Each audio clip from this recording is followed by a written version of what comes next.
you drinking again? Typically makes a lot of noise because it hurts. It smells when I do. My boss burned out.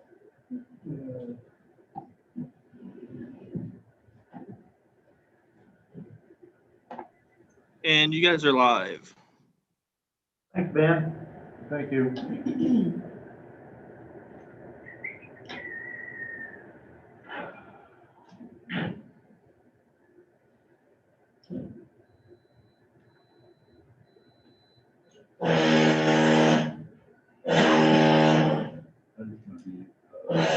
Annoying. Yeah, it's gonna be really annoying. Asking them to work somewhere else. Kind of like getting a root, you know. Sounds like it. Jaw doesn't vibrate. Ears still bigger.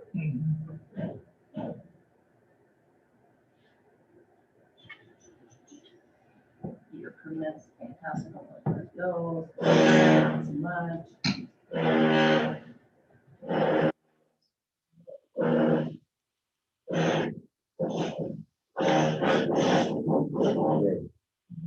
We got a lot of rust. Actually, not really. We had baby shower, pushed the kid in, and we snuck in 9 this fall yesterday. And then we planted another 200 trees. I'm a little tired. Let's do some rock. Nope. I need to do that. Landscaping this year, a little bit, not gonna do a lot. Settling still happening around the house. Well, Definitely. I played 18 yesterday. I channeled my inner Michelle Lee. They played like third? yeah. I played with stock and half. But no, it was well, like 2 weeks ago. Played last weekend, got Sunday. Like yesterday, it was cool. I've opened the door and looked at myself. That's as close as I I've played gotten. 3 I walked by. Yeah. More. It was for me, it was actually beautiful. Last year, generally, I go. Yeah. What's going on? Mid. Well, it's 9 60s. o'clock. That's the Yeah. start of what Yes, it it is. is. Wow, that's great. I pledge allegiance to the flag of the United States of America and to the republic for which it stands, one nation, under God, indivisible, with liberty and justice for all. Well, good morning, everyone. Good morning. Okay, the first thing we have to approve our agenda is any additions and corrections to the agenda. If not, anyone want to make a motion to approve the agenda? Hearing no changes, I'll make that motion. Seconded. Any further discussion? If not, all those in favor signify by saying aye. Aye. Contrary, motion carried. Next is the minutes from last week. Any additions or corrections to the minutes? If there's not, we're in order for a motion to approve them. I'll make a motion to approve the minutes from Monday, April 5th. There's a second. I'll second. Then moved and second. Any further discussion? If not, all those in favor signify by saying aye. Aye. Contrary, motion carried. Okay, secondary road. Morning, Zach. Morning, Greg. 2 utility permits this morning, both kind of the south edge of Carroll, both of them for Mid-American Energy, just getting crossings to new houses. First one is on 220th Street, about a half mile east of 71 on the south side of the road. So just getting power, boring underneath, getting power to the new house. So don't see any issues with that one.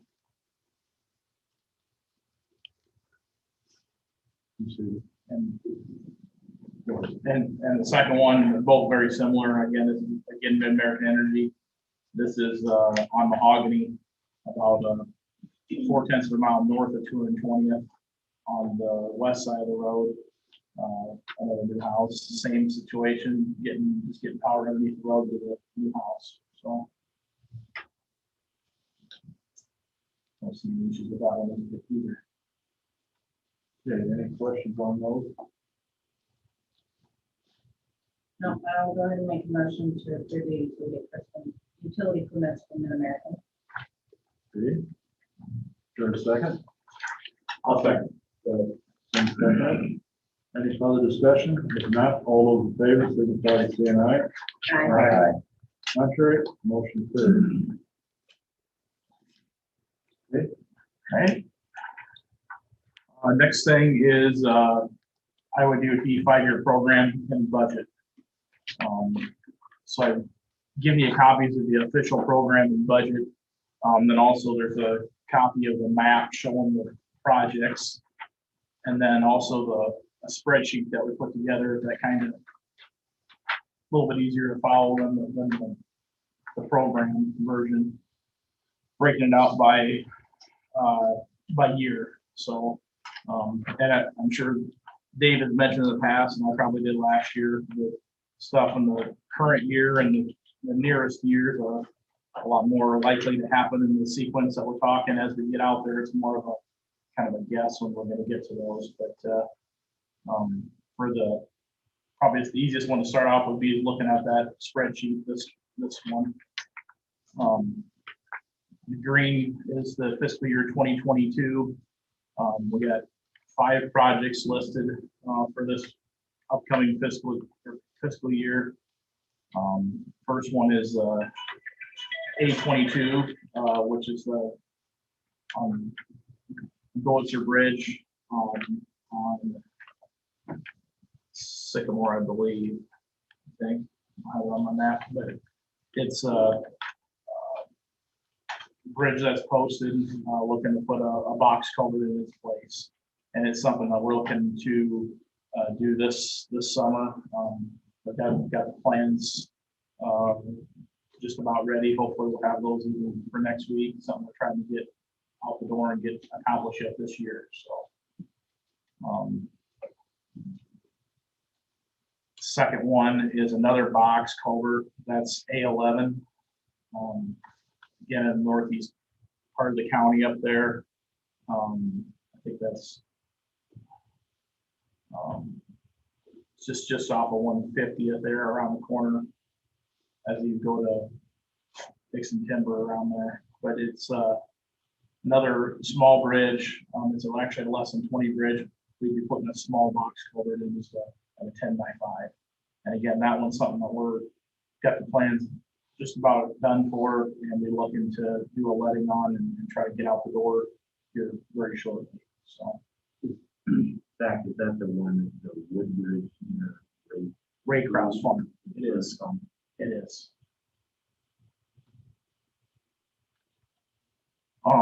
Next one on the list is miscellaneous culverts. This was on there for culverts in different places, but more specifically for extending some culverts, boxes, and possibly pipes on M66 in South Amana. Some of that work we may do ourselves, but some of them we want to have a contractor do, so that's why that's in there. That'd be something that'd probably be next construction season more than likely. In 2030. Well, it'd still be fiscal year 22, but calendar year 23, if that makes sense. Yeah. Next spring. Next one is the Manning Shoulder. 23 or 22? 20. It'd be a fiscal year 22, but it'd be construction year or calendar year 23.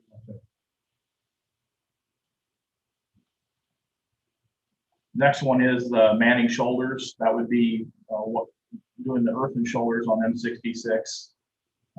Again, we need to start the process of getting right away purchased on that, but doing the dirt work again would be something that would happen next spring, next summer timeline. So for fiscal year 22, but next construction season. And then the last one on there is N3 bridge replacement. This is down north of Templeton.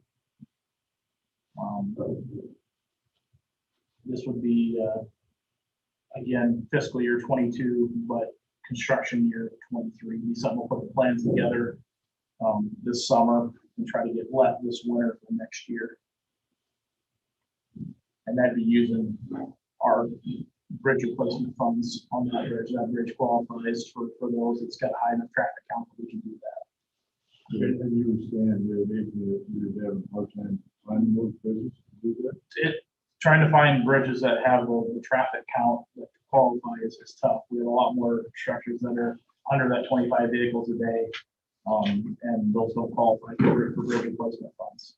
Just like the A22 bridge, that it's small, low enough traffic count that it's only 10 vehicles a day, so it doesn't qualify. So those first 4 projects we talked about were all using local funds.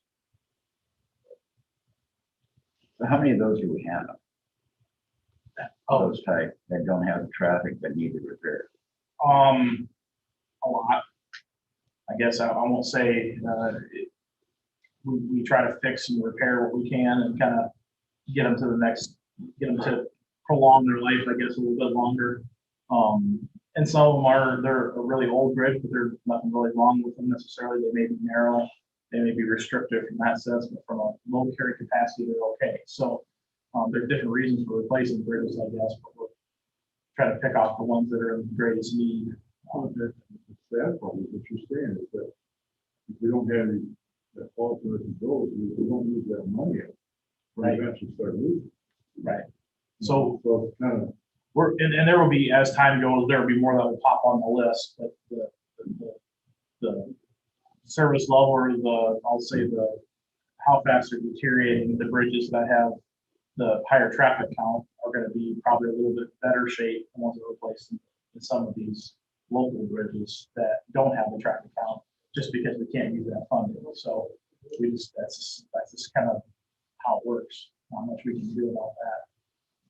If the traffic count's close, we can look back a little bit to see if did have higher traffic count in years past. And that's something we're doing on a couple bridges.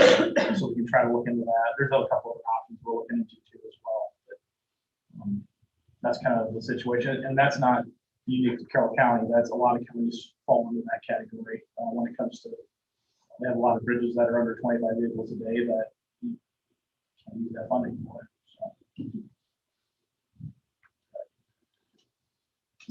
So that's fiscal year 22. I don't know if you want to go through all these or if you want me to just hit the highlights of some of the bigger projects on some of these. It's up to you guys, I guess, and what you want to hear a bit. Okay. So fiscal year 23, LO3 is a Willenberg Township line. That's currently a box culvert that will need to be replaced at some point in time. It's got a lot of fall on the downstream end. It'd have to have a drop outlet or something, so it'd be a little bit more unique. my concern on that one, is that really goes in the southeast, like, bank, someone gets up on that, vehicle, you could take it right along over. It's a deep hole on the east side. No, I mean, with the rating. Yep. When we've had to repair that, I've had to put some fill in there multiple times. So it's, again, something that needs to be on the list. But it's another one of those that is not enough traffic count to qualify for bridge funds. So This has been on the list for a long time. it has.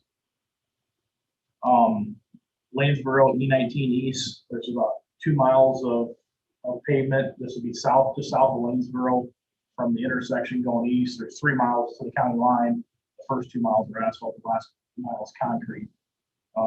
That's been a long time since that's been asphalt. It's really breaking up, and the edges are breaking off. It definitely is in need at very low volume for a paved road.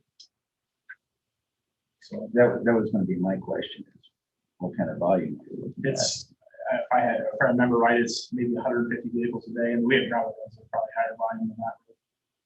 But it's really in bad shape and it needs something as well. So.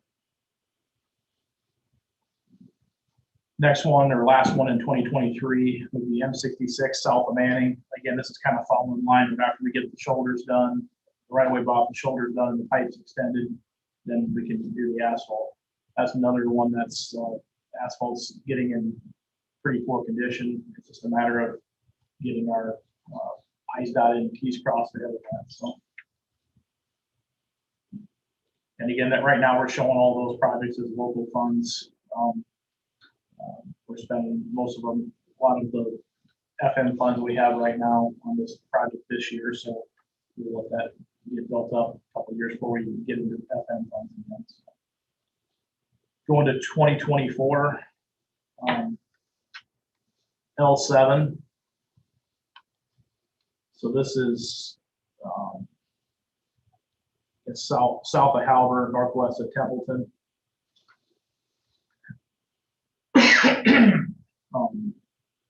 We'd be replacing that with either it's a bridge right now, replacing that with either a big box culvert or possibly a bridge. We'll have to do a little more looking into whether we can get a box culvert to work there or not. Again, another one that's lower traffic volume. If you do a bridge, you're going to use material. If we did a bridge, it'd probably be a slab bridge. So you know what, right around the corner, you eat that one is going to use material. And that's a nice bridge. It's something we can look into. Most of the ones we do these, especially the smaller ones, the short slab, concrete slab bridge seems to be a pretty cost-effective option.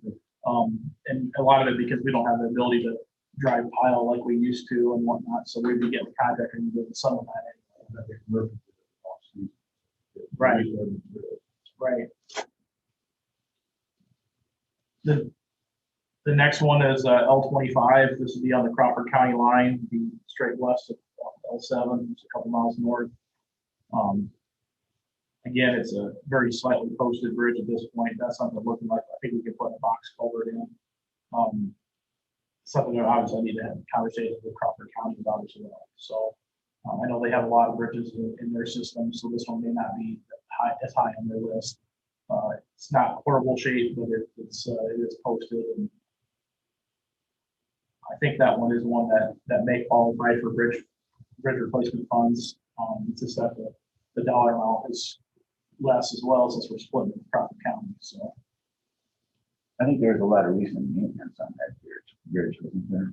there might have been some done. Yeah, a couple of years, I think. So it's not falling in by any means.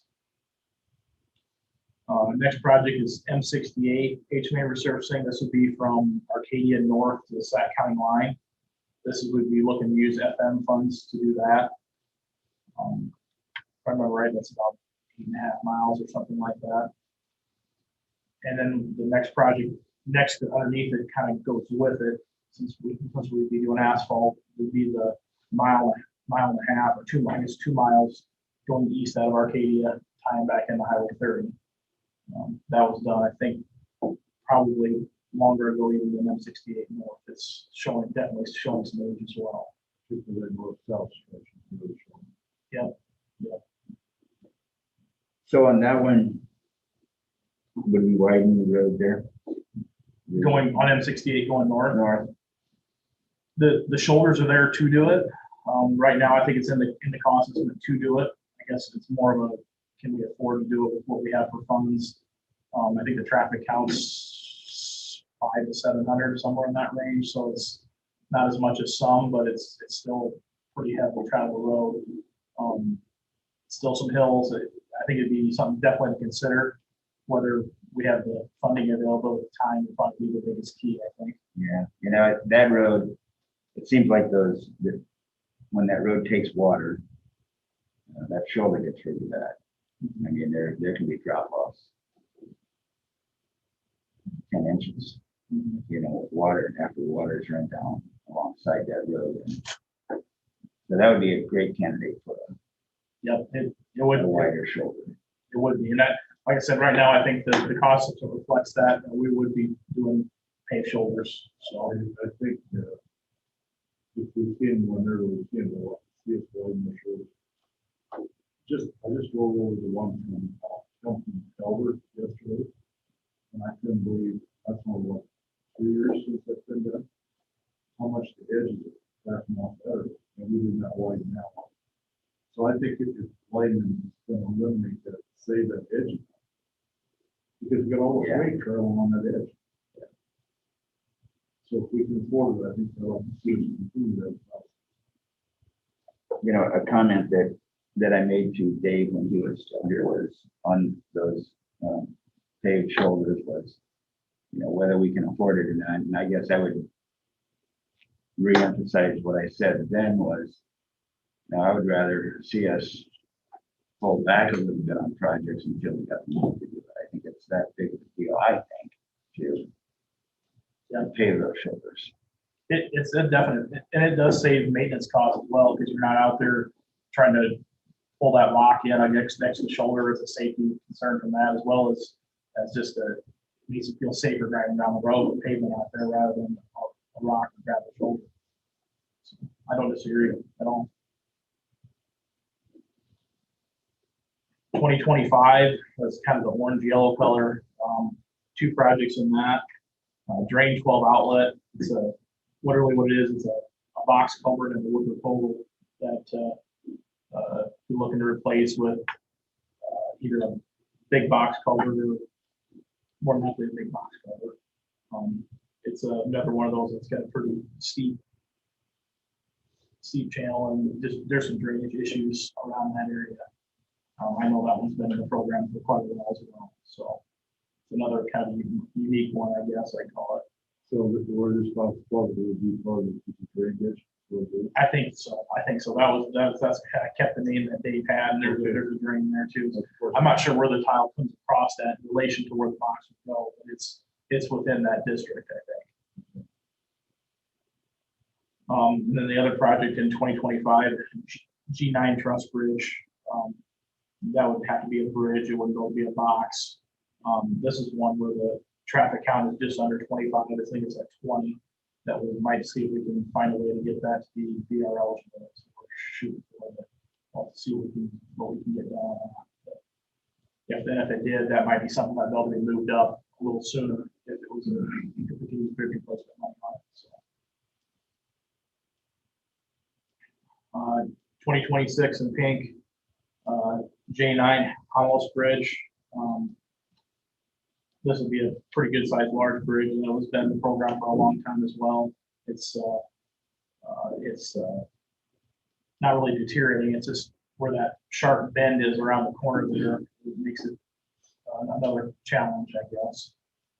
But it'll be an expensive bridge, probably 150 to 180 foot bridge. Yeah, that one's been kicked back about every year that I've been on. Sure. About that. Yeah. Well, and the thing is, if you do this, there's probably going to be some grading. There will be a little bit of grading, depending on where we put it, how we do the alignment. We're not going to be able to get rid of that sharp angle, but a little bit of alignment change we can make it a little better. So. And it'll change the traffic in that area as well. If we put a bridge in there, which is good and bad. So there's pros and cons to that as well. So.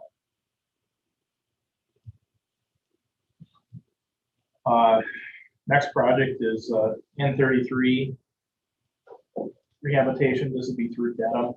The reason why this is on there is we had this on kicked up earlier. We were going to do it at the same time we were doing the stretch we're doing this year, but I found out here this winter that Den's planning on doing a water main project in the next couple of years. So we decided we want to hold off and wait and let that work get done. That way there wasn't going to be patchwork done on the new road. And we did do some patching ourselves last summer as well to get some of the bad spots taken care of. It's definitely still cracked up, but I think we can get a few more years out of it. So, and then the last project is E26 and N38. This will be going from Highway 71 going east towards Litterdale, and then that mile south. That's all asphalt. Another one of those we're looking to possibly use FM funds for.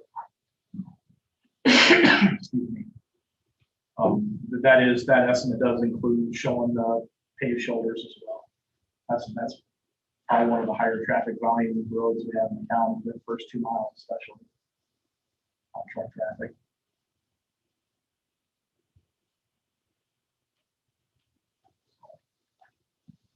Any questions on the program? Yeah. Not, we need the approval of the program. That's it. Yes, please. Is there a motion to approve the program? Or is there further discussion? I'll make a motion to approve it by year one. 1 second. Can this be altered if we pass it? Absolutely. You can, if it's in the program and you're just moving things up, that's done very easily by resolution. We did that with that Halbert project.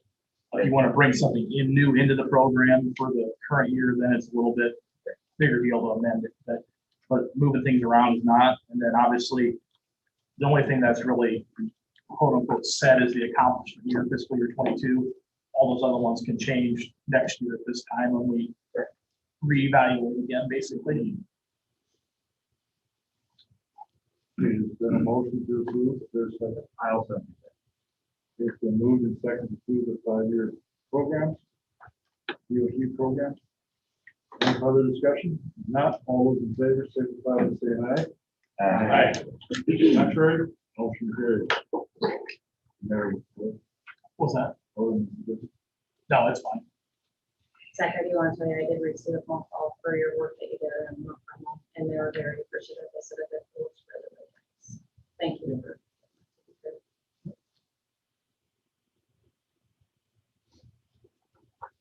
There's a budget.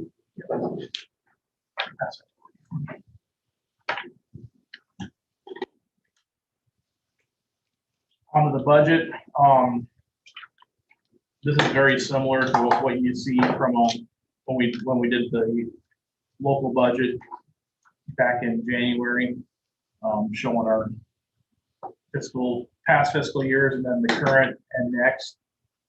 There's a little bit of adjustment in there for some reimbursable stuff since it's through the DOT. And also there's been some minor changes in projects like that N3 bridge project that wasn't in our local budget that wasn't on our list when we did our local budget, so that was in here. So excuse me. So there's some minor changes on for dollars when it comes to that, but otherwise all of the property tax levels, the road use tax, all the, I guess the revenues, except for using some of the VR money are the same or very similar. The expenses, I think, almost match identically what we did in our local budget.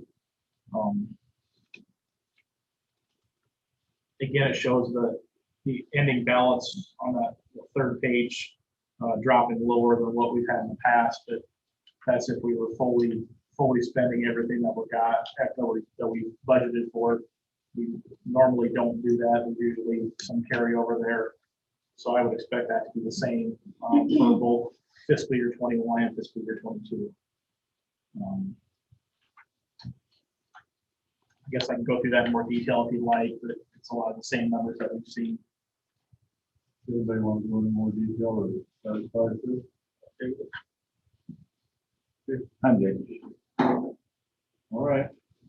Is there a motion then to approve the road budget? Also moved. I'll second. Then moved in second. Any further discussion?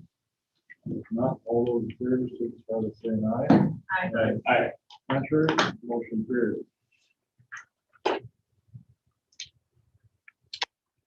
Anything else there? That's all I have right now. Any questions for that?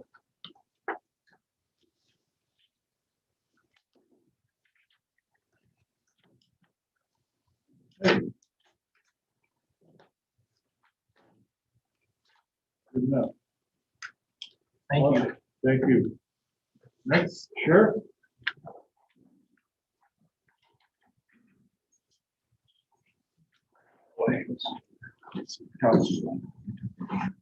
Morning, everybody. Good morning. Just want to start with the quarterly report.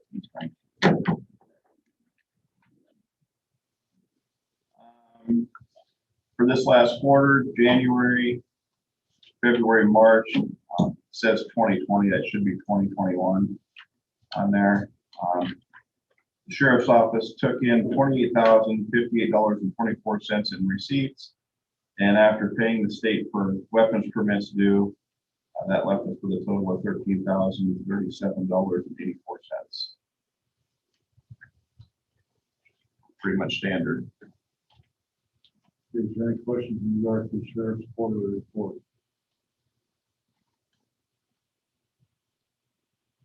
If not, we need a motion to accept the sheriff's quarterly report. I'll make a motion to accept the quarterly report from the sheriff's department. Second. It's been moved and seconded. Any further discussion? If not, all in favor, signify by saying aye. Aye. Contrary, motion carries. And we don't have a snap down report. No, I have it upstairs, I'll just take it. I don't need permission. Okay.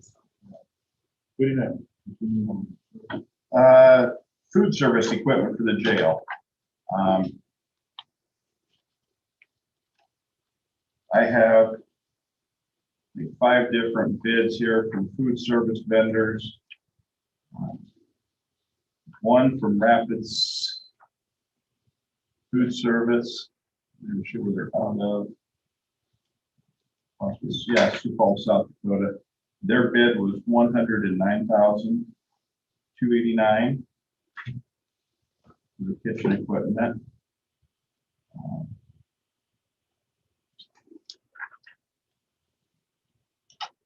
Another one from Alvar's Kitchen, $103,539.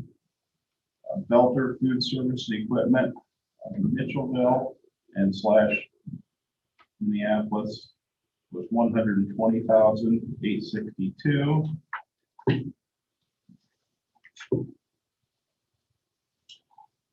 Servco from St. Louis was $129,057.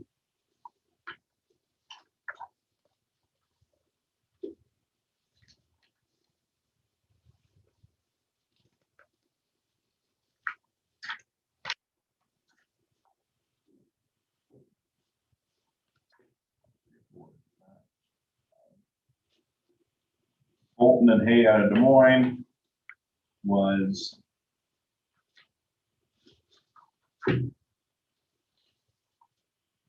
$95,000, and that is the one our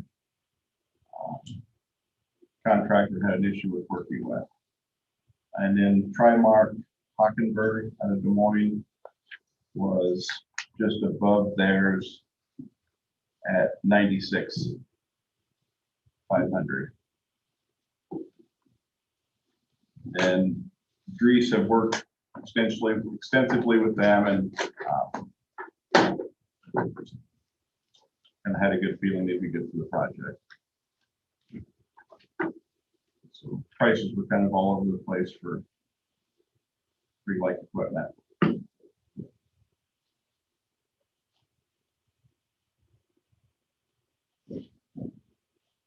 Any questions about any of that?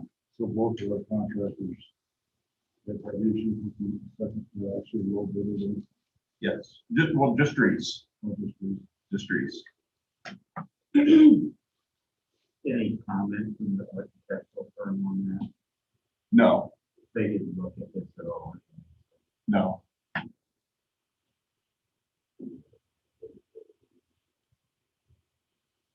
But we needed to get the equipment, at least what we were gonna order, so they can get their rough ends, their drains, all that stuff in place. And those prices were good for 30 days from the date of bid. Correct? I believe so, yes. That's how I read it.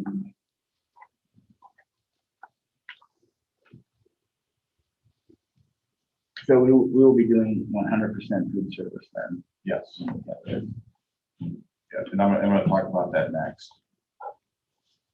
Well,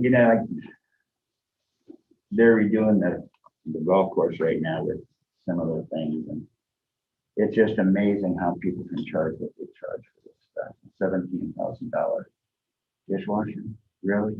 And this price does include installation by Well, that helps. Trimark Hockenberg. I see 50% is due at order, 45 prior to delivering, and 5% I assume when it's fully installed. Yes.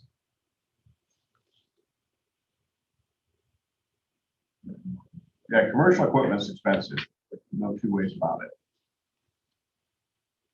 Carroll. Especially when you see the dishwasher, you're like, really?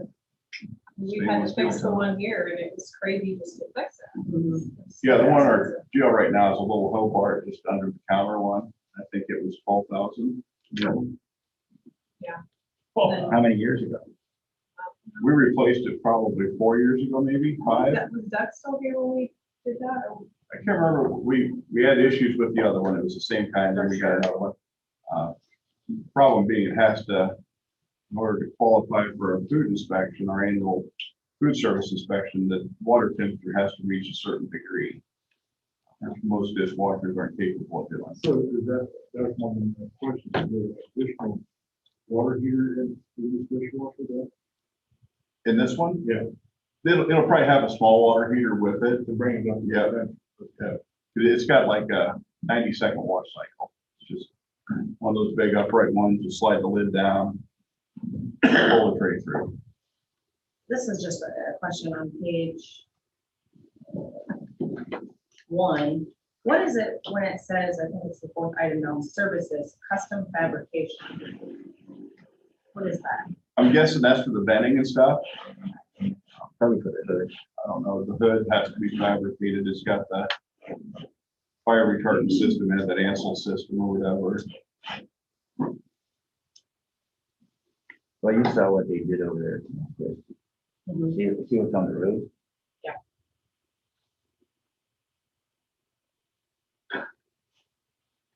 They're concerned it might come through the roof. Terrible.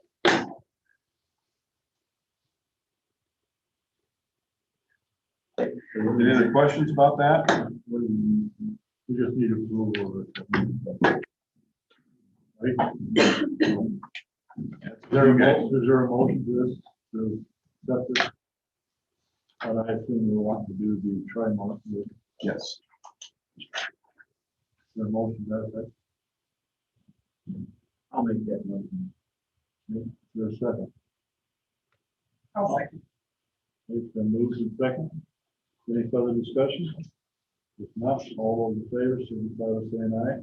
Aye. Contrary, motion carried. Now, are you all okay with us including this in the bill pay? I did not put it in the payables because we did not talk about it. Well, But if you're approving that, are you okay with getting a check issued? They want to check sooner than later. yeah, well, yeah. So what is it, for the half of it? Yeah, Yes. so it's 48,002 cents. This will make that, you gotta agree with that, that's the motion. I can do that, yep. Do you want me to mail that check or do you need to give it to them or? No, it needs to be mailed. I sent you an email with where it needs to be sent to. If you have any questions, stop out. My only other question for you real quick, did they say anything about a delay in service or installation No. because of the recovery? No. No. All right. Okay, next, food service for the jail, actual meals. We had a presentation from a group called Consolidated Correctional Food Service Company. They're out of Des Moines. They've been providing food service for jails in and around this area for 43 years, 45 years, quite some time anyway. They brought down this nice pamphlet. I wish everybody had one. I can pass it around if anybody wants to see it, but when we met with them, they only gave us one. Long story short, what they do is we would sign a contract with them. The contract is for 5 years that they would provide food service for our inmates. At the end of that 5 years, the contract is negotiable yearly, on a yearly basis. They would hire a full-time cook and a part-time cook locally here. They would be their employees, covered under their insurance, their workman's comp. They provide all the insurance for, if something bad happens. They order all the food, they keep all the records. Basically, they do the meals and the jailers serve them through the windows. They take care of all the dishes, that stuff, and use our equipment. I think it's a good thing. A lot of jails in the state are using them. I know Dallas County, which just got their jail open, is using them. Guthrie County is using them.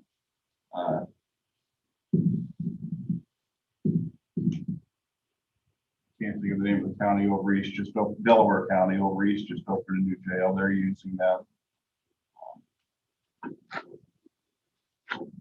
Their meals are based on what they get their cost per day. Of course, if they're providing the cook, the part-time help, and wages and benefits and stuff, that all gets tacked onto the cost of meals. But if we can average 25 to 29 inmates, the cost per meal is $4.45 or $13.35 per day per inmate.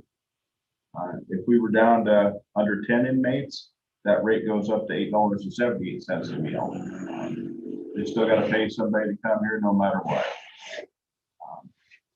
But I think with us holding Calhoun's prisoners and our own, I think we'd be pretty good for that 25 to 29 on a daily count. There's just no way to predict it. But I think it's a good deal. This is the way I'd like to go. It takes everything off our plate. We don't have to hire somebody. We don't have to insure them.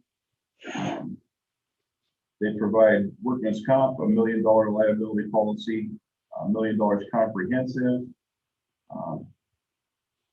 automobile. I don't know why they include that, and an umbrella liability of $15 million. They're bonded, licensed.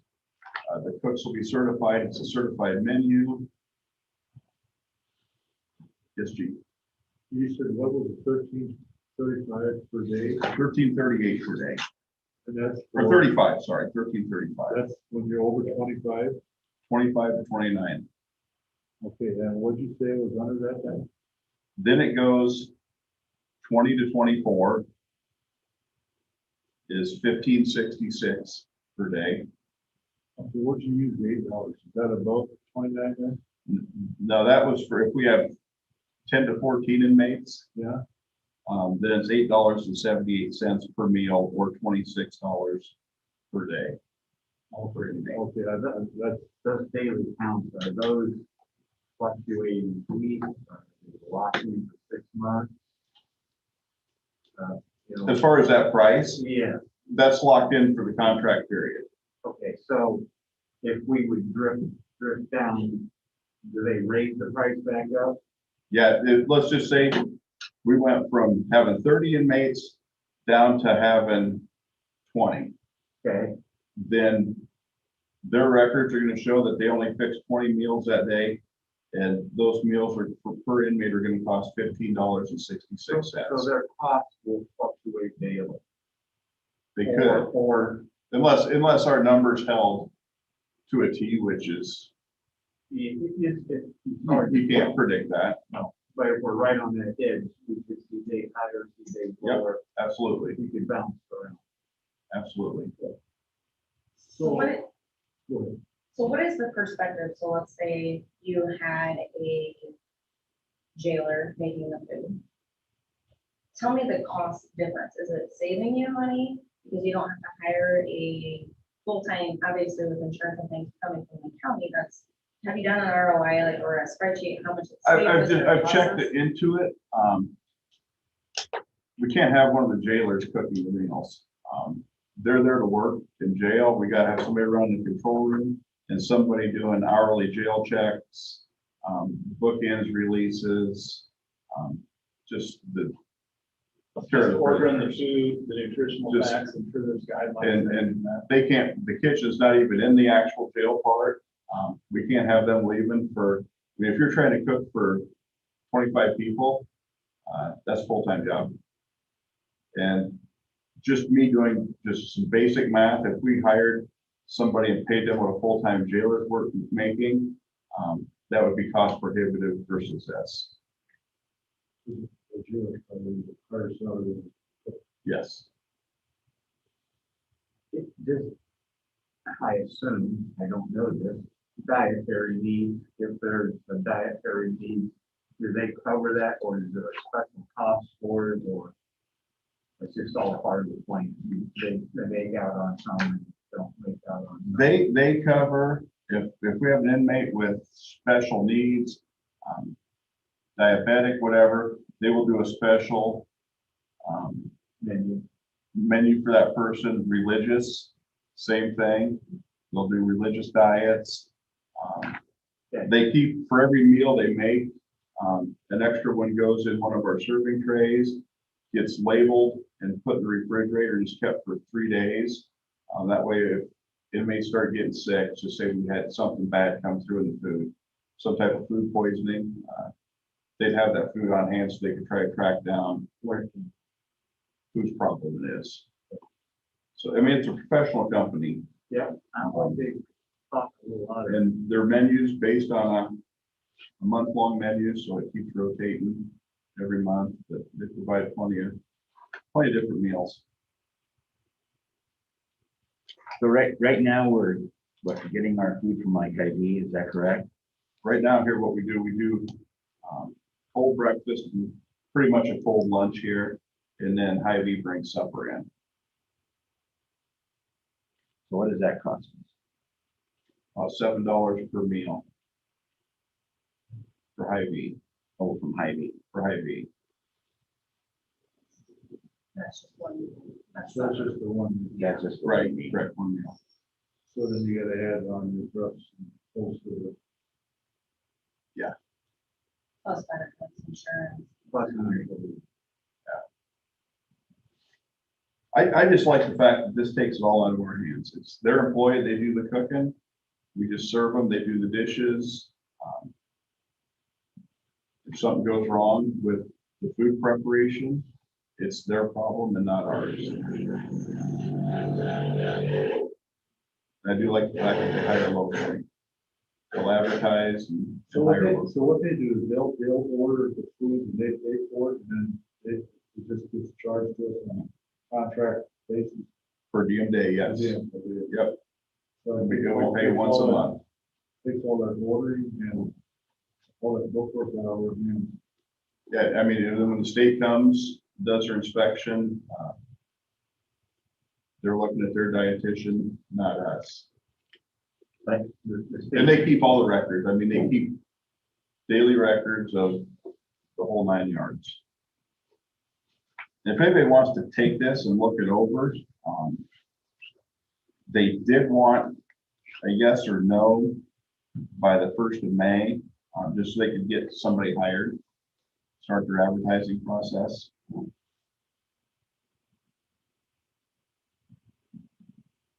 what's the length of the contract? 5 years initially, and then it's negotiable every year after that. it's a year by year. In that 5 years, is your wage and walk out of that contract? That I don't know. I think that'd be, let's say both ways. I mean, every contract is usually an exit clause. I'd be curious on that. Contract period. The initial contract shall be for a period of 5 years. Following the expiration, the contract will automatically renew for a successive 1-year period unless either party provides the other party notification of termination.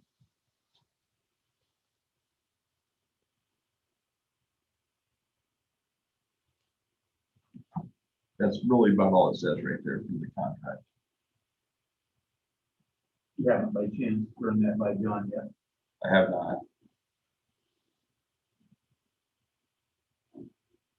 I was on the contract.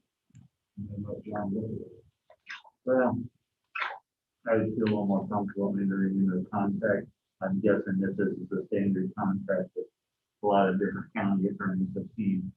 And there's been no flags put up. I'm guessing it's probably okay, but I still prefer that John had his eyes on it a little bit. I can email the 2 representatives and see if they can send me one and get it on to them.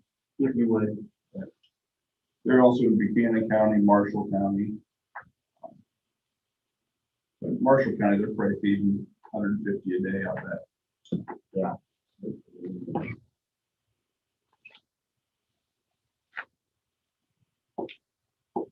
But any other questions about this, thoughts? I think it's a good deal. I think at the end of the day, it's our best route, most economical, and certainly takes some liability off our shoulders.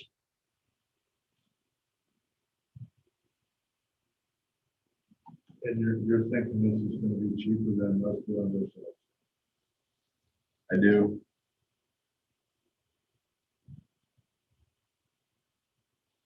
I know what they pay their full-time cook, and it's less than what we pay or what most counties are paying full-time cook.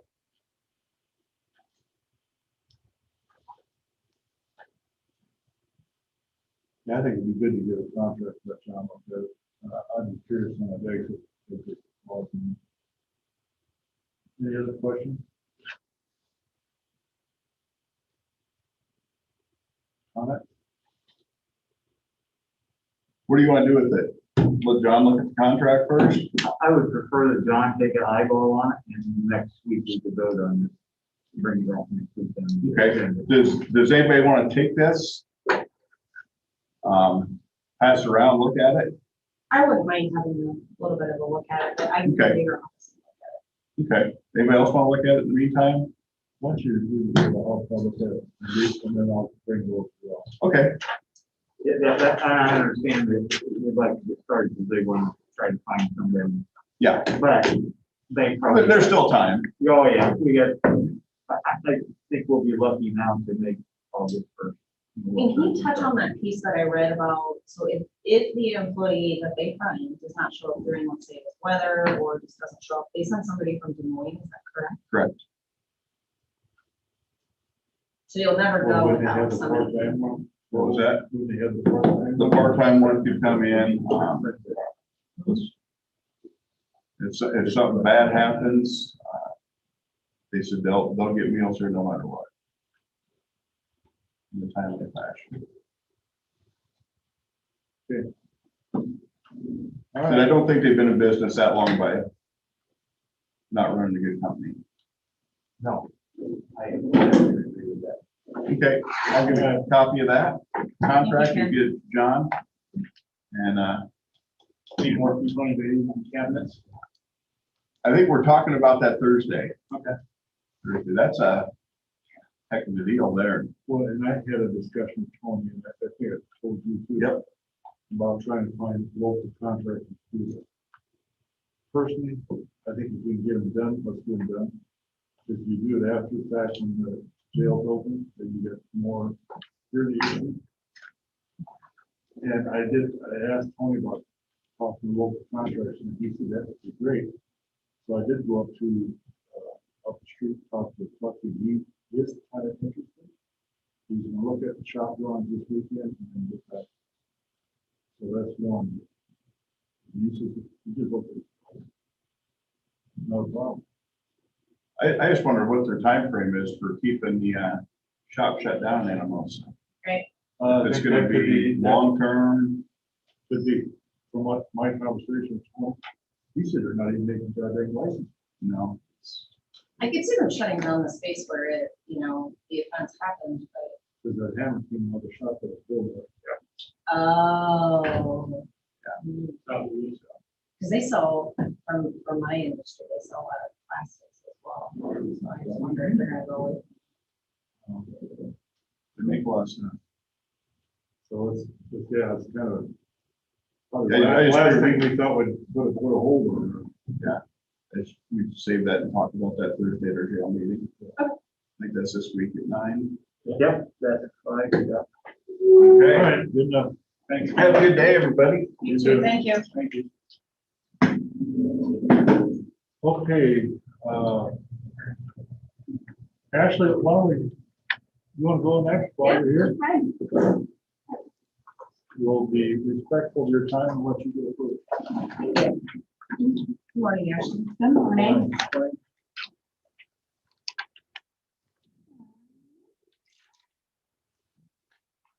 Quarterly report for the Q3 recorder's office.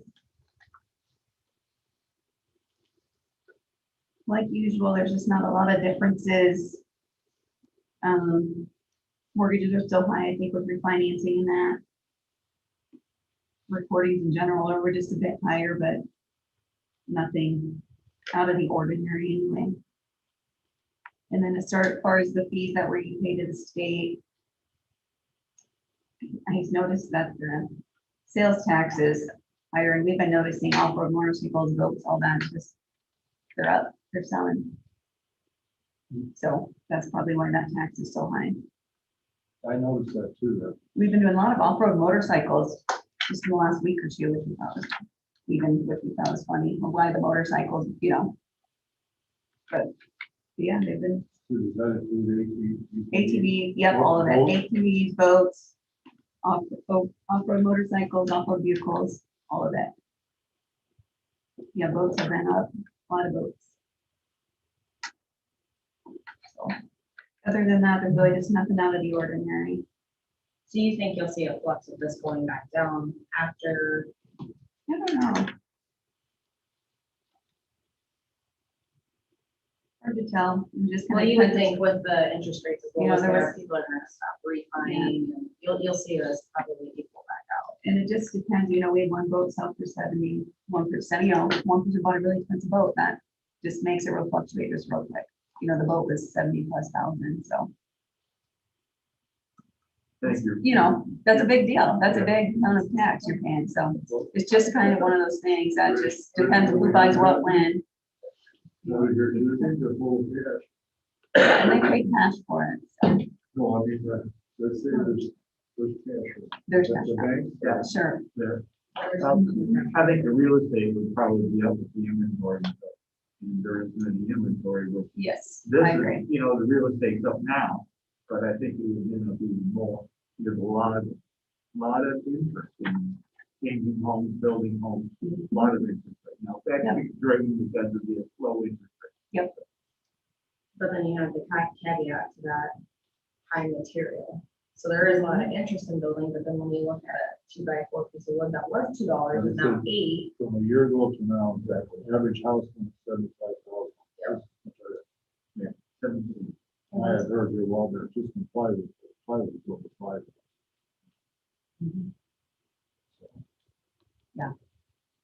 No, that's kind of. One on one side, losing the other side. Okay, is there any questions on the reporter's report? Is there a motion to accept the reporter's report? I'll make the motion to accept the quarterly report. Is there a second? I'll say it. Then moved and second, any further discussion? All those in favor, signify by saying aye. Contrary, motion carried. Thank you. Okay, thank you.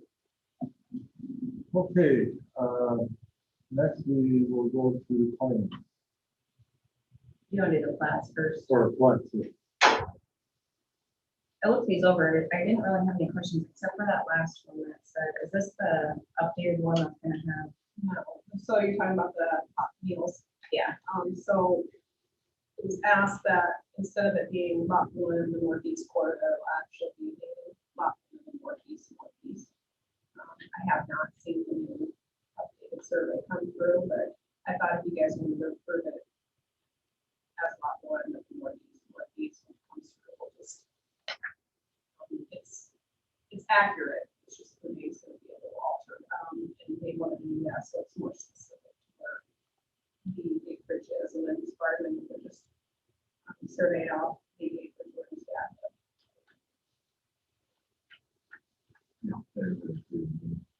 Yeah, I wrote that on there, so you guys know that.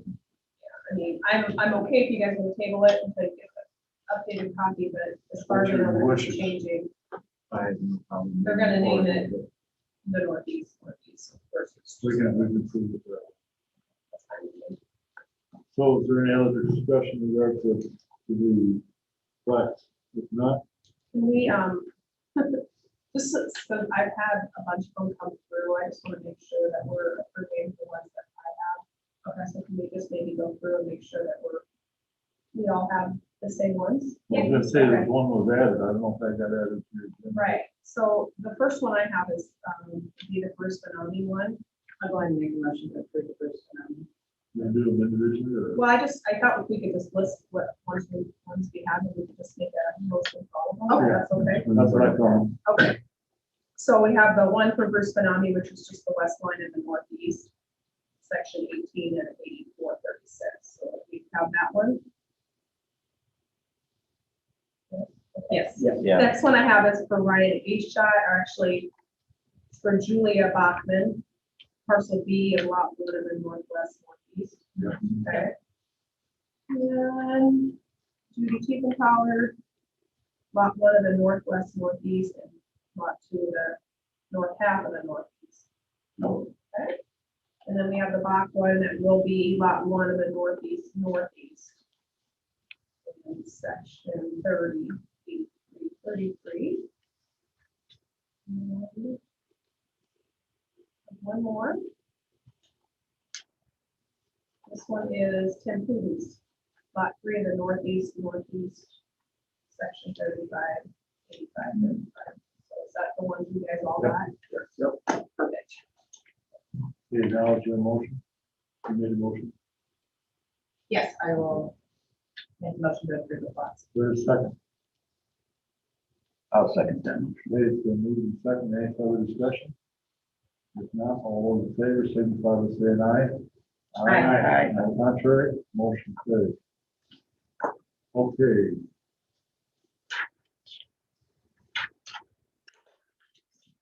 Next we have is approval of the plats. Table. Yeah, excuse me, I'm reading. Before we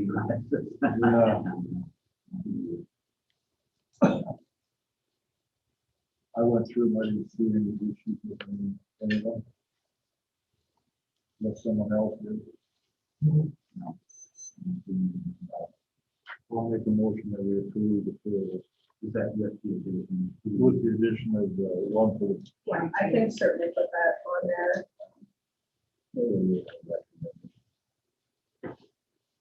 There's a second. I'll think. It's been moved in second. Any further discussion? Not all those in favor, signify by saying aye. Aye. Contrary, motion carried. Okay, next is, budget amendment. Okay, this will be the last one for fiscal 21. You Well, Yeah, that was my question. that's the goal. I let everybody know this would be the last one, so all departments had an opportunity to review where they're at and see if they needed to do anything different. And as far as dollars go, I didn't think this looked terrible. I'll go ahead and now break everything down. I'm gonna be looking at the sheet. It's on the landscape. That breaks it out by fund versus service area, because I think that makes more sense. So we'll start up with the general fund.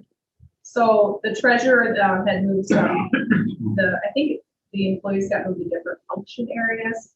So if you look at that budget number, you've got the 0001-03. What that means is the general fund. 03 is the treasurer. And then the next numbers are what we call function numbers. Those are specific to our budget, and you can't go over those function lines in your budget. So what happened, I don't know if the number got put in the wrong function or if an employee got moved to a different function within the department Eugene left. But what I'm doing is just I'm moving 6412 from one function to another. It's a net result of $0. It doesn't affect the reserves, but I need to move it so that line doesn't go over. And 8100 is motor vehicle, 8101 is driver's license. But like I said, the net result is $0. Moving down, we have the attorney. I'm not sure if he didn't budget enough or if he had an employee possibly change plans in the middle of the year, but he's short. 6747. So we need to put that in there, otherwise his health insurance is going to be over. Medical examiner, unfortunately, we've had a lot of those claims. We have a lot to pay still. We're holding them because we're budget. So I want to put $15,000 into the ME line to pay for those. And it was brought to my attention, and I wasn't aware of this, but apparently there was some changes in Iowa law that now allow funeral homes to bill the county for both trips to Des Moines and home. Used to be we just paid for one way. Now they can charge us both for both ways. So I don't know that we've been getting charged for both ways at this point, but if it's coming, I just see more expenses. Well, they probably got a built in one-way trips. Maybe they won't, maybe it shouldn't be. But unfortunately, we've had a lot of people that have been paying on top of this line, which is unfortunate. The next line is jail meals. The sheriff briefly talked about how he was going to have some increased revenues from holding people. So you'll see on the other side of that, we have revenue going in at 20,000 and then the expense back out. So the net result, if he collects all, he says he's going to would be $0. Below that is district court subscriptions. That is, I don't want to say it's a county attorney expenditure, but he does provide the claims for that specific department, and we're just going to be a little short in that department, so $1,545. And then another one that we don't have a lot of control over, and it's just been a bad year, juvenile detention. We have a couple of them that are very expensive, and they're going to be here for a while They're gonna because continue to do that. they're younger kids. And Obviously, he's got one up there that's been there for long, and got one down that way that's been there for long, and will always be there. yeah, and I'm being aggressive with the 20,000, but I don't like, it's one thing to make, maybe a local funeral home wait a little bit for a medical exam. I don't want to make these detention centers be waiting months to get paid. So I'm a little aggressive in that, and I'm hoping we don't spend it all, but I didn't want to be short either. And then you'll probably remember below that, our board approved funding match dollars with the city of Carroll for their housing program. It was only $250, but I didn't have, where it came out of, there was no money in there at all. So I needed to put $250 in there. And then the life insurance, I'll take full ownership of this. I should have budgeted $10,000 and I put 1,000 in there. I dropped a zero. So that's totally my fault. You were looking at all those zeros and I screwed up on that one. That is my fault. But so overall, the general fund, we're needing about $50,542 from reserves. Below that, more kind of what I explained when I was talking about the treasurer, how different function areas have added expense. Kind of happened in the sheriff too. His FICA and IFRS are going to be a little short, but the jail was going to be a little long. So I'm just moving it from function area 1,000, or moving it from function area 1,050 or 1050 to that. Right. So that's a net result of $0. It's just moving some money around. But in order to do that, you've got to do a budget. All right, so then the next one I have is the radio project. We're a little over on that right now from what we budgeted.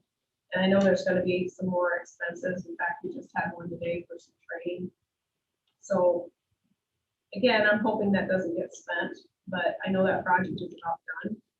So I want to make sure there was enough in there to get those last expenses either paid to the contractors or the Ray. And again, I think it'll probably be more. Or I'm sorry, I don't think we'll use all of that, but I was a little aggressive in that. It is our local option money, so obviously if we don't spend it, it will stay there.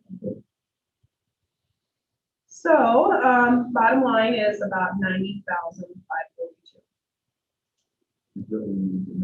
Yeah, 40 of that will pull from local option and 50 from the general fund. That radio money, that's not exceeding budget, is it? It will if we don't use it. Really? Yeah, because we had X number of dollars in there to spend on the project. And it was just an I estimate. think all the. And it may not have. Pull out of the local options. That's what we thought. Remember right?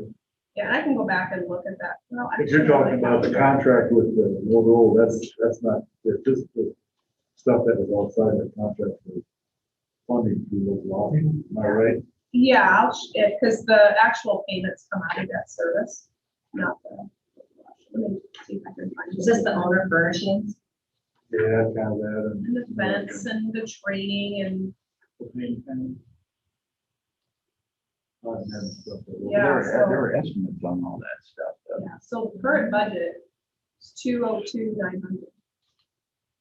That we were gonna spend, and as of when I ran this, we spent 217,774, so we were already over 14,000.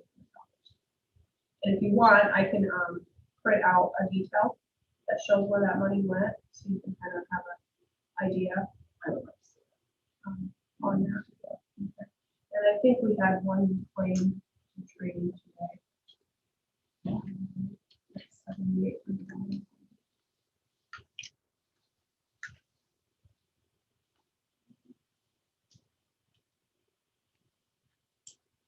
Oh,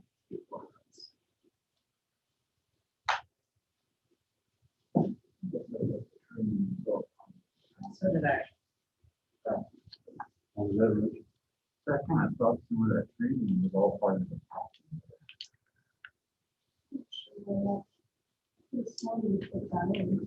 I think we could do a detail of what went over, and then maybe we have Ray or Jason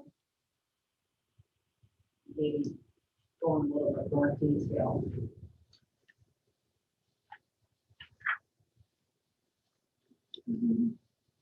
I will see it in there. We're just gonna set the public hearing anyway, right? Yeah, that was the So goal I for mean, we can today. get the explanation. Yeah, and I'll be, It'd be nice to see that. Yeah, it would be nice to see it. I'll be happy to send that out. I think, I know what we're getting at with this. Okay, so, yeah. Let me make a note, so I don't forget to send that to you guys. I think some of the training was just downstairs, but I don't think it's the training up. Like the departments. Yeah, I done. I'm just gonna call that. You know, some of the stuff we've been going on forever. I know. I got thinking about since we started jail prep, and we talked about when we did this, we did that deal on my, that deal up with Swan Lake in Portland. What is those for? Once you start this process, it's 5 years for trying to see it. It's not new part.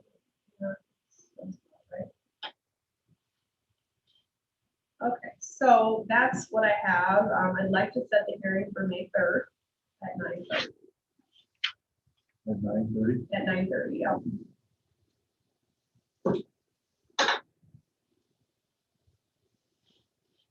Okay, is there a motion to set that public hearing for May 3rd at 9:30? So moved. Been moved, is there a second? Second. Been moved and second, any further discussion? If not, all those in favor, signify by saying aye. Aye. Contrary, motion carried. Okay, next we have is discussion on face covering resolution. Our resolution will be expiring on 15th. I would like to see us extend this with the same wording what we've had. So we make it a month or 2 months, fine with me. And if things do get better, you can always rescind it. Very common.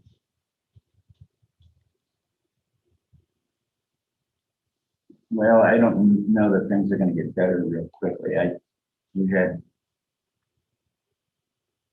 it was 50 cases last week. And the UK variant is in Greene County, and it's been tested in Greene County and in Crawford County. And according to Dr. Heim, we have no way of testing that here with our testing. So I think that's probably what's going on is the UK variant. the transmissibility is considerably faster than the original virus. So, yeah, and we're just, I think we're gonna be at a lag with vaccinations as soon as, and everybody can get vaccinated. But there's gonna be a certain percentage that aren't gonna get vaccinated. So there's always gonna be an issue going forward. So I would be in favor of extending it at least 30 to 60 days. The only reason I would, by going 60, we wouldn't be, have to do it Again, quick. We can always rescind it if it does, things do change. I do not think that's going to happen. But, is everybody in agreement with that then? I'm okay with 60 days. then the motion, I'll make a motion to extend the current mask face covering resolution for 60 days from April 15th. Can you go into a little bit of detail there? Is that everywhere? If that's if you can't be 6 feet apart? I mean, I've had a lot of staff reach out to me and say they would like to be able to not wear it when they're 6 feet apart. They don't have to, in my opinion. This just recommending resolution is strictly for out in public county. This is Yeah, this is countywide. for This has county. nothing to do with the employees. We're gonna talk about that after. You know what I'm saying? If you're talking about here in the courthouse, I'll second that motion. okay, it's been moved in second. Any further discussion?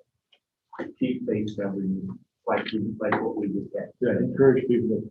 Encourage them to wear them. Strongly recommend. Okay, Can I get a little more clarification on this? So you guys are just asking to strongly encourage people to wear. Here's a resolution. I just read it, but I'm just making sure you heard me say it. So really the only change then will be on that last page that says no and void after figure out in 60 days. There's a guess that it's gonna be June 15th. Yeah. We're just making things yeah, clear. so just, yeah, the June 5th. Or before, we can always rescind it. I don't see that happening. Well, I'll get an updated one done, since you're amending the resolution, we should probably have a roll call. Yeah, that's what's gonna ask for next. Roll. Okay, Miners, Yes. Ruggles. Yes. Hussman. Yes. Johnson. Yes. Shelley. Yes. Okay, so. carries. Okay. Motion carries, okay. Now, as far as the employees, if they're sitting at your desk, I have no problem with the other mask. But I think when they're out in the hallways, they need to be ready. If we're strongly asking people to come in the courthouse, wear a mask. I know there's been some question on that. And I think we need to be examples of good faith. If we want to do what we want, we need to do it too. I have no problem with their sitting back by the desk if they don't have a mask, but I strongly recommend that they be wearing them off the hallways. I mean, it's for their protection and everybody's protection. That's my feeling. Has the public been wearing a mask? Some, I think for the most part, right? some, not all, but we have a sign on the door, and I'm sure when people see the sign, they're like, well, sure, put my mask on, that's just what we're used to. If they're like me, and maybe I'm not the best person to talk about it when I go somewhere, if they don't have a sign on the door, I'm like, put your mask. But if there is a sign, I'm more than happy to put my mask on, so, I mean. The times that I've been, I see it just a little over 60% that not much over. Here? Yeah, Okay. that I'm in and around. I see about, whoa, customer base. I've seen a couple this morning that did it, but I've seen about 6 or 7 that did, so I'm kind of still fit, kind of right in that 50 to 60%. And I think that the more people get the vaccine, the more they feel like they're more involved in That's probably true. The thing is, more people get the vaccine, but you don't know who those people are. That's my. I understand all that, but we're have to remember we're bearing down on. I know. 18 months. And that's the warning itself in. So there's a lot of factors. There's, I think in life, there's a lot of things you don't know about a lot of other people. You just have to, you trust that they're gonna use the best judgment. I, for one, don't see a lot of people wearing face covering, especially within that last second wave shot. So people would be second vaccinated, and the CDC did say, yes, we're trying to prevent it, but I think all masks should be, if you're gonna be in a public setting and you're uncomfortable, wear a mask. These are always strong suggestion, but I don't feel, how is it for us to say, yes, employees wear masks all day long, when I can promise you, every one of us, when we leave this facility, we take our masks off. Well, we're not asking them to wear it all day long. There's a certain department that is being told to wear it. Well, I don't know anything about that, but I don't think this group of people is asking them No, to wear it no. all day long. No. So what each department. Well, does, I and guess. then we have other departments that aren't doing that. And that's bad. I think we need to, at least out in the public areas, I think they should be there. Or if you're gonna come in close contact with somebody from the general public and they have a mask on, wearing a mask. Well, But I think when you're in your workstation, especially when they go up to the counter, we don't, and yet we have the glasses and stuff like that. But I think we need to do a good job trying to encourage and show a good example. I did see over the weekend that the suits, I think, did do the same thing we're doing right now. So does anybody else have any, is that kind of the general consensus that they wear them out public? That we strongly encourage? I guess I would say we strongly encourage that, I think. I mean, as an elected official, if I have a customer come to the counter and they're not wearing a mask, I'm not gonna not pay them. You know, I'm not gonna tell them to put a mask on. I'll probably have one on at the counter and I'll probably be standing in the class, but I'm not gonna go down that road of being the mask police and telling them to put a mask on. I mean, we're encouraging it, and if there's a sign on the door, but if they're not gonna put it on, then I'm not gonna keep on that. So, I would. and I don't know I would if all agree with departments are that. gonna do that, and it doesn't matter to me because I'm gonna worry about myself, but. I don't think you're expected to do that. not a conversation of asking somebody if they've been vaccinated, that cannot happen. No, If they Well, I mean, volunteer, it's, that's one it's, thing. I mean, Yeah. I mean, the Yeah. other thing is you can ask them if they've been vaccinated, or you can say, are you carrying any, have you had? I mean, it's the same thing as asking if you've had it. If you have COVID, are you carrying antibodies, which, is as good as vaccination, but yeah, we're not gonna go that way. Well, I think it's important for department heads and people that are supervising other employees to not be asking if they're in place for vaccinated either, because it's HIPAA, and that person's, what they do is their own business, and I don't want employees to feel like they have to share their health, within reason. I understand you're gonna take sick days, and you're gonna bring a note in as to why you were gone, but I just think people need to be careful on following HIPAA and making sure that we're not asking people for protected information and making employees feel like they have to get vaccinated or whatever, or are going to be shunned because they didn't. I'm sure we all feel it, feel our own way.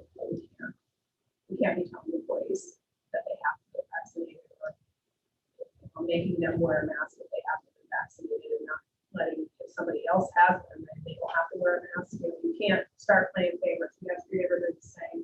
I think that's very good. Well, and here's a situation that has actually come up to me, is if you had an employee who has been here a long time, refuses to get the vaccination, has told their department head that they refuse to get the vaccination, And this individual says, well, I've got all kinds of sick days, so if I get COVID, I really don't care. And so, what happens when it exceeds their sick time? They're SOL. You're SOL.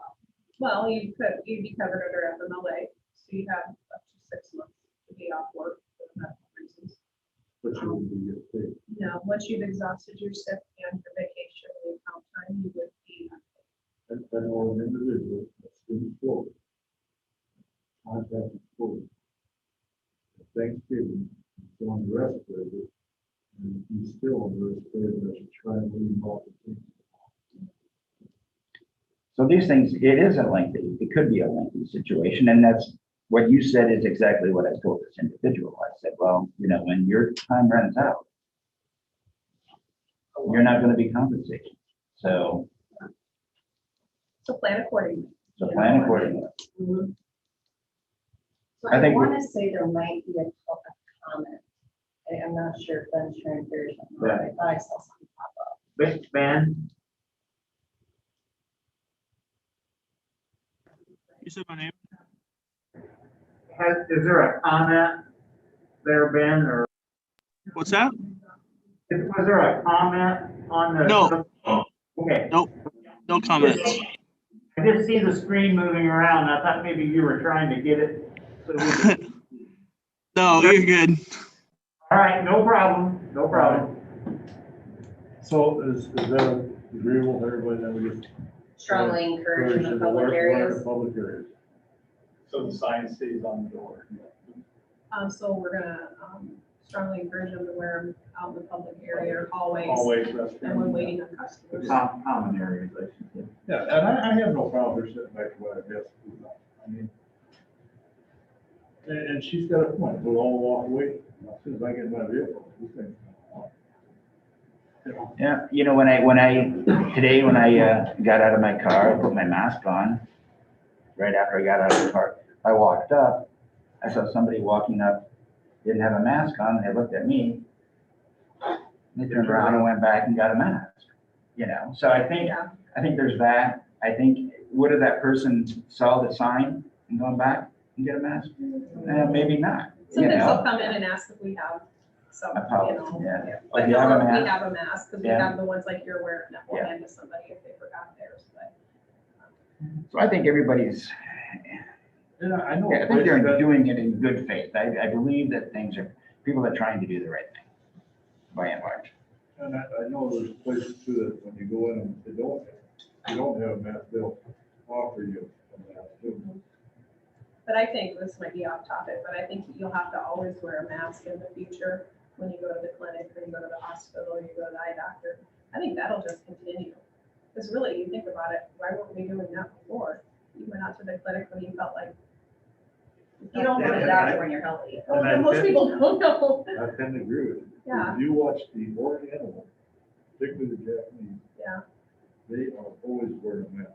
If there's anything going on. I wouldn't be surprised if that would continue, which that doesn't bother me one bit, because you are around people that definitely are not getting well. The state law, dentists and hygienists have for years. Probably. Okay, that takes care of the face covering, then. Let's move on to lease. As you are aware, we have come to agreement on a lease for the lower level of the Fricky building in the west suite, it's minus 2 offices.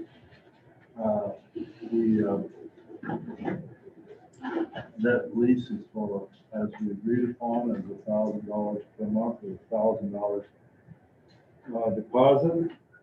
This is a 2-year lease with the utilities included except for phone and internet. What else am I missing on that? I think that's about it. Sounds about right. There's a little map on the back of the thing. And she said she had that. I said, well, might be a good idea to put that in there. That way we all know which. So we're those are the- retaining those 2 offices. Yeah, We so are when you retaining walk in there, there's a little tiny break room and a little tiny bathroom, and there's that hallway. Those first 2 offices are gonna be ours. Then they'll have access to the rest of it. And rest of the space. did we clear that with Megan as far as those two specific ones or? I don't know that Megan's using those at all. Yeah, she is. Oh, I didn't know that. Yeah. We didn't say anything, I didn't talk to her. My conversation I had with you was. Okay. I didn't realize that anybody was using space in there, because I thought there was plenty where they were at. You want to give her, let her know that. So Well, I'll probably stop down and what we determined. I think this will be fine because I think she has stuff in both of those actually. And it's, as far as the renter's concerned, I think there was some concerns about HIPAA. This will keep them from not going any further than these two doors. Well, And I'm assuming that all the other stuff is gonna be in the rest of suite A or B. Courtney said, our people are HIPAA trained and theirs are, so we need to be, we know that we can't violate either. Right. That was some of our discussion that we had. Now, John did prepare this. Carrie had prepared one and then I had to send it over to John. And of course, John wanted to do his own thing. So, I apologize to Carrie, I said I should have had John do it right away. So we need, this starts tomorrow. We're doing it based on tomorrow at $1,000 on the 13th of every month. So we don't have to go back to the full rate. Probably simple. Any questions on the lease? If not, is there a motion to approve the lease? Awesome. To Carrying Arts of Western Central. I'll make that motion. Is there a second? It's been moved and second. Any further discussion? If not, all those in favor, signify by saying aye. Aye. Contrary, motion carried. I'm gonna pass that down.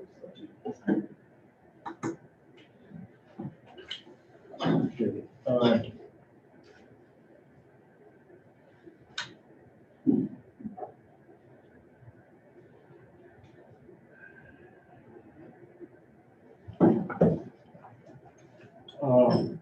Next, we have manure management annual update. We have Roy Fork LLC, section 33, Reed Township. There's no changes. Pig Oaks, section 31 of Roselle Township. No changes. Pine Ridge Fork, section 30, Roselle Township. There's original plan. Next, we will have committee reports.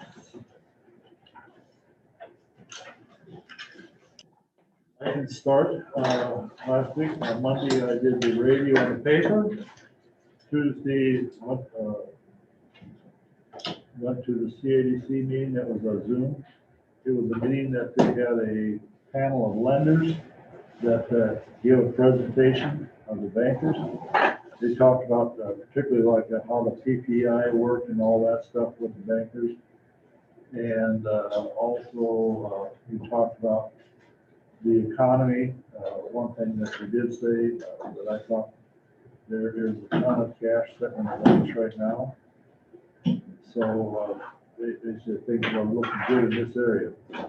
A lot of the week I had was back and forth working on this lease on this property. And then Saturday, listening in on the legislative forum. I was not real pleased with the comments made on the tax bill, but that's the way it is. This next week, all I have is, I think it's Thursday, is the jail progress meeting. I think that's it. I'll go next. Last week, at CADC, meeting also on Tuesday.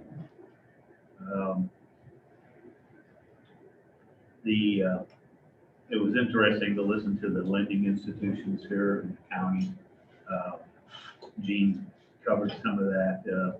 One of the things that I take away that they were looking at the 5 and 10 year treasuries are probably headed up. The question is when. That's going to be a big driver for the interest rate. New house loans were down because of inventory. But lending for remodels are way up. So people are making the choice to remodel their current home. And on the 8th,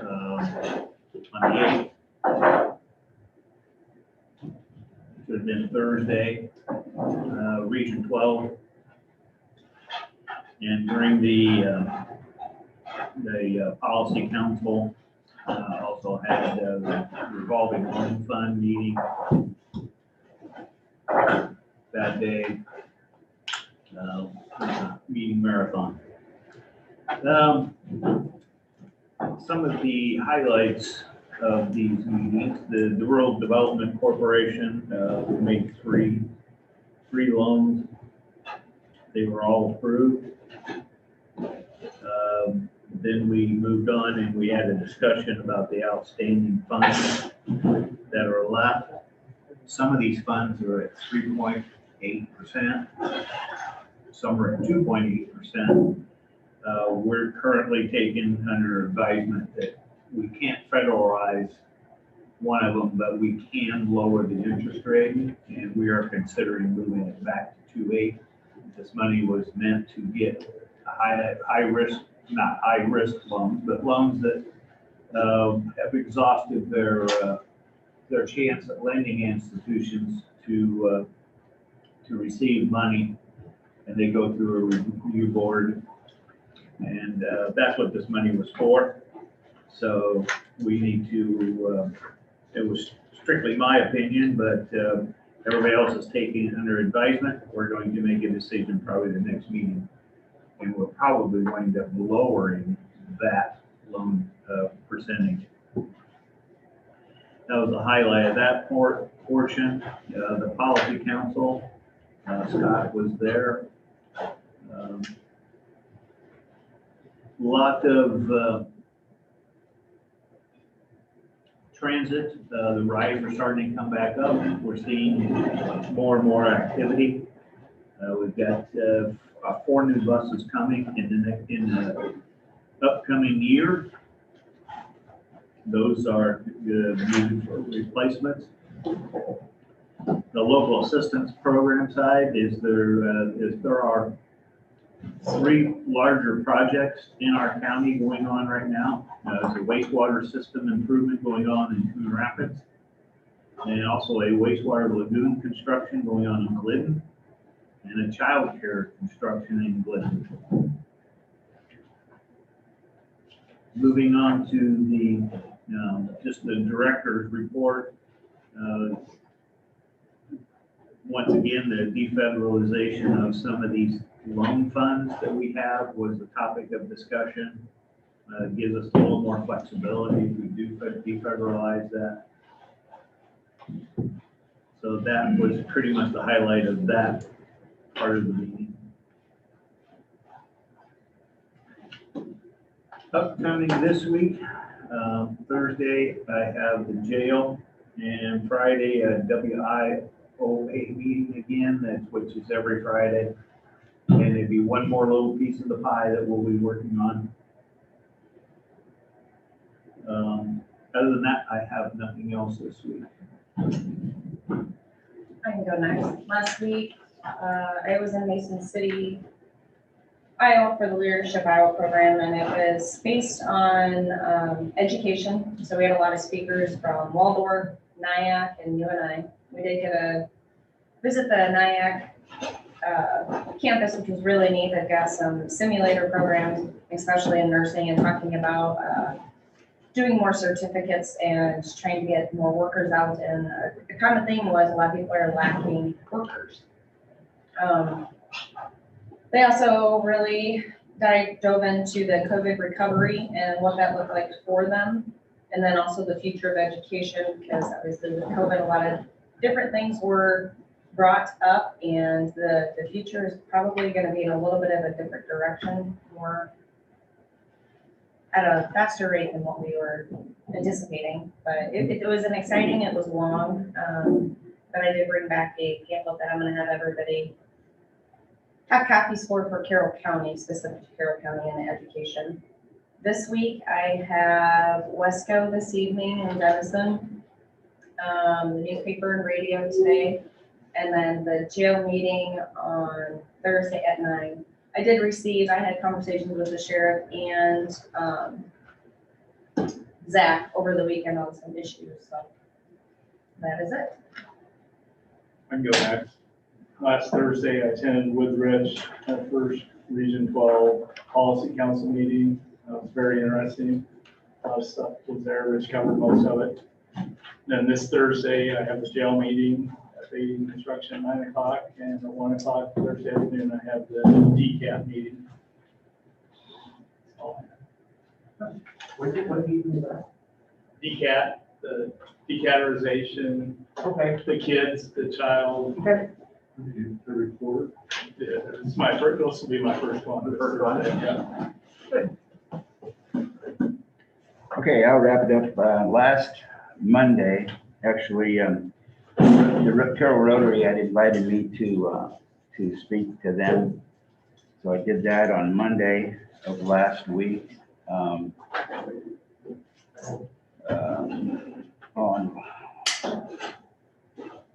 Thursday had the Highway 30 Coalition meeting.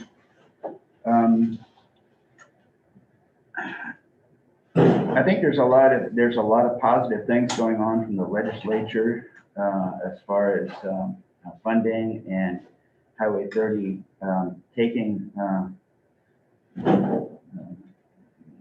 getting a little bit more attention. So I think that's good. Nancy Maurer from Shenandoah will be going. Her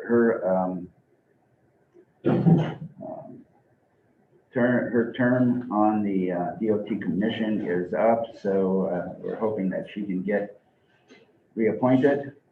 From the DOT, they commented on the future closing of the exit and entrance ramps on Highway 30 to 35 in Ames. So I guess we're going to be taking Dayton Avenue and going north to the next entrance. So, and then which exit ramps are they? Didn't they just rebuild those? They did the The ra- flyover. they but did the going- flyover and that's all they did. Going from Highway 30 to 35 south toward Des Moines, that's fine, but going north toward Minneapolis. Yeah, it was still screwed up. So yeah, I'm not sure how, they thought this was going to be done by November, but maybe it's a year from November. That could be. The news spiked off a year. Yeah. So, and the only other thing is that there are some individuals that will be going up to, well, that'll be participating. I don't think they'll be going, but they'll be participating in the commissioners meeting in Dubuque this week. Then on Friday had the North Raccoon River Watershed Management Coalition meeting. We could not conduct business because we had no quorum again. And I mean, there was very few actual people on this Zoom call. I think it's a total of 89 people that they have total, and so they have to have 40-some people for a quorum. And so there was, and I guess I was put on the committee because there was nobody else to go on to volunteer to go on a committee. So to contact these individuals about,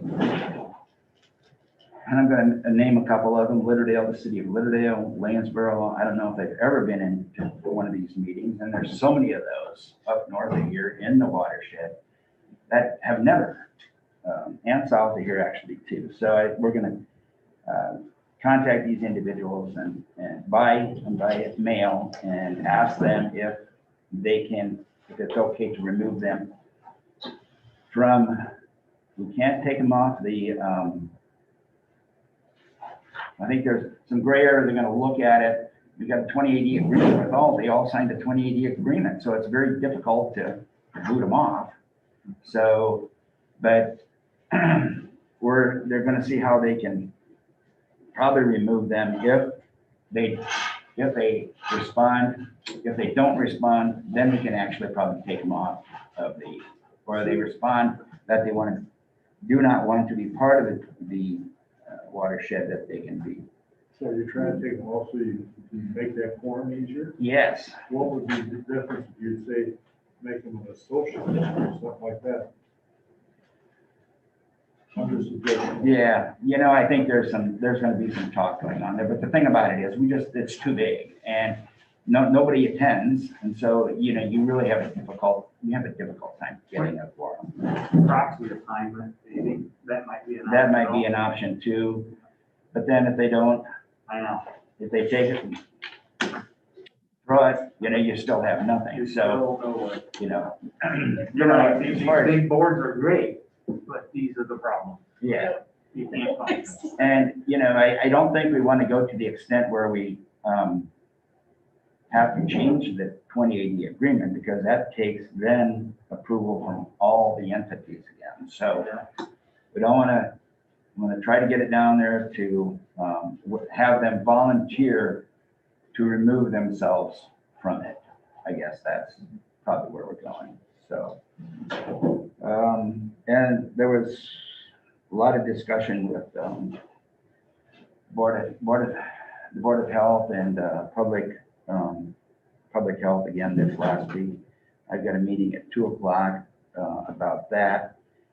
And let's see, the rest of the week, Conservation Board meeting tonight. And let's see what else is there. I can't read everything.